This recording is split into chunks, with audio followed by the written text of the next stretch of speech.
এখানে ছোটো মাছ এখানে ধুয়ে নিয়েছি, ছোটো মাছ একটু সুন্দর করে পরিষ্কার করে নিয়েছি। এখানে নিয়েছি টমেটো, এখানে আছে আলু, আর এই মশলার এই জায়গায় আছে লবণ, ধনিয়া, অল্প একটু ধনিয়া গুঁড়া, একটু মরিচের গুঁড়া, আর হচ্ছে হলুদ, আর এখানে আছে হচ্ছে পেঁয়াজ। এখানে পরিমাণ মতো তেল দিয়ে নিয়েছি। এখন আমি এটাকে খুব ভালো করে হচ্ছে মাখবো। এটা হচ্ছে যত ভালো করে মাখা হবে, এই হাতে মাখা তরকারিটা তত বেশি ভালো হয়। আর হাতে মাখা তরকারিটা হচ্ছে আমাদের উত্তরাঞ্চলে খুব বেশি প্রচলিত আর কি। ছোটো মাছ যেগুলো হয় সেগুলো বেশিরভাগই দেখা যায় যে হাতে মাখিয়েই বসিয়ে দেওয়া হয় এভাবে করে। তো এই যে এখন এটা মাখতে মাখতে এটার আলুর যেটা নিজস্ব রস আছে সেই রসটা এখন বেরিয়ে আসবে। এই যে পানি বের হয়ে চলে এসেছে। এটাকে হচ্ছে রসুন, পানি ডিপের ছিল তো রসুনটা, তো এখন রসুনের পানিটা দিয়ে দিচ্ছি।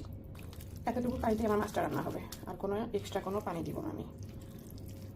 খুবই আলতো হাতে মাছটাকে হচ্ছে মিশিয়ে নিতে হবে। আমি এখানে দিয়ে দিব হচ্ছে, এই দেখেন এতটুকু পরিমাণ মরিচ, দেখেন কতটুকু পরিমাণ পানি উঠেছে, দেখেছেন? এটা আস্তে আস্তে হতে থাকবে।